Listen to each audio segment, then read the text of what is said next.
There is, of course, we're back. I'm sitting here with Harrison Ford, as if I had to explain that. There's talk that there's going, I don't know if this is true, I think it is true, another Indiana Jones movie. Is that right? I hope so. That's exciting.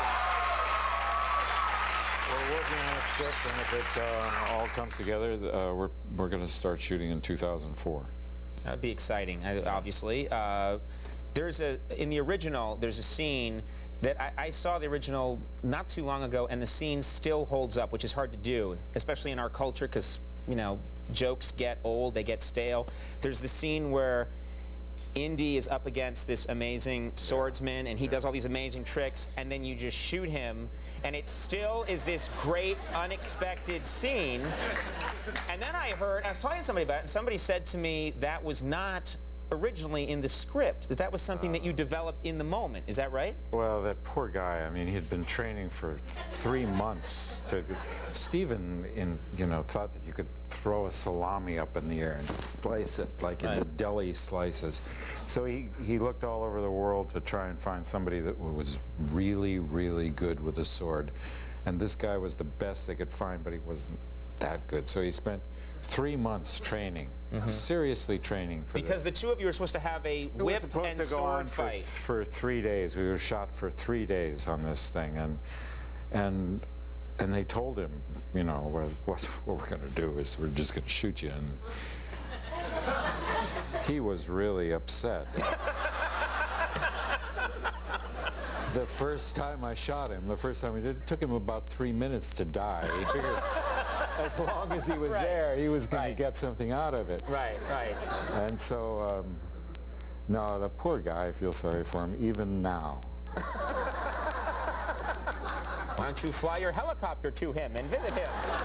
He can be on Good Morning America. Yeah. This is the second time you've done the show, and both times I've been struck by the fact that you're a very funny person, and I've always thought, is this someone who, would you want to ever do like a really silly, over-the-top, like Farrelly Brothers comedy? Like a Dumb and Dumber or a Coen... would you ever consider doing a movie like that? Are you kidding?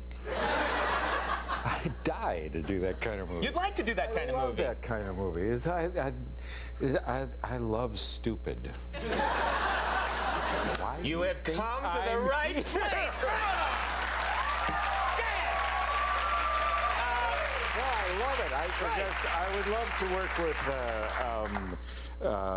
the Farrelly brothers, the Coen brothers, any brothers. I would love that. I would like that. Yeah. They're almost always brothers. Right. I don't know why that is. Do you know why that is? I have no idea. Yeah. But it just seems like one of those things where you have this stature and you have this persona which has served you so well that if you ever did something like that, it would just blow people's minds. I mean, a movie where there's like a soup can on your head, you're going, That's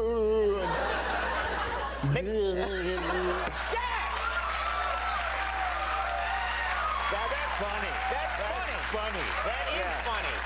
That's really and you're not funny. being sarcastic either. No, that's funny. All right, let's talk about K-19, The Widowmaker.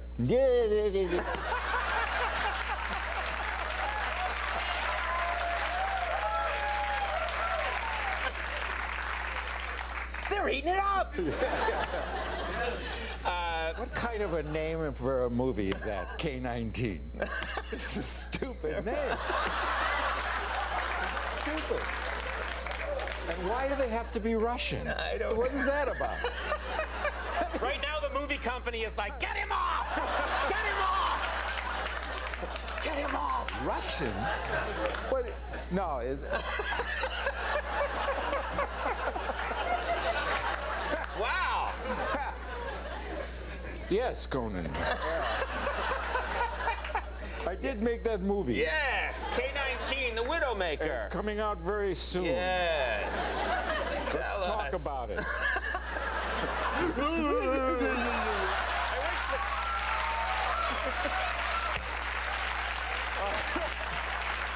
We're not running out of time, are we? No, I gotta stay here all night.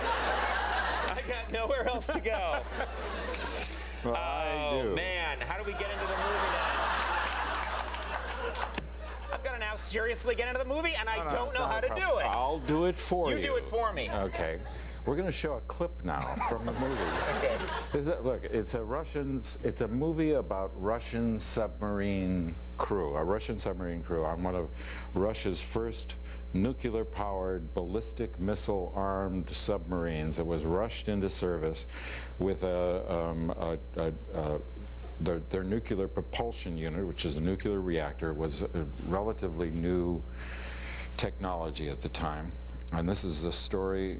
There's no bad guys in it. The bad guys the enemy is radiation, and these guys behaved in an extraordinary manner and some of them sacrificed their lives to go in and try and fix this reactor, knowing that they wouldn't survive in order to save the rest of the crew.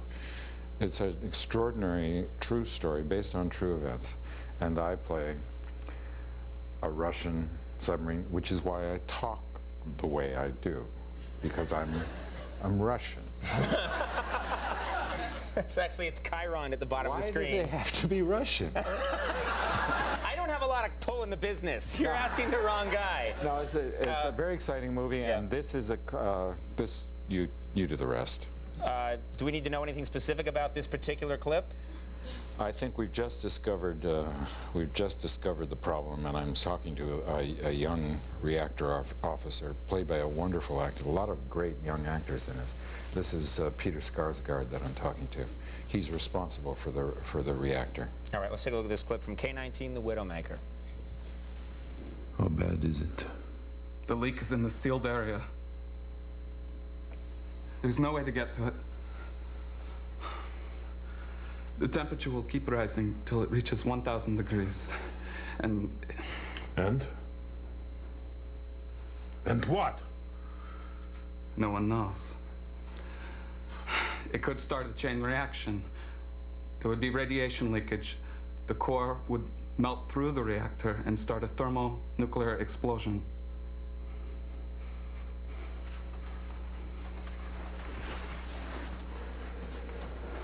How long do we have? 3 or 4 hours. It could be less.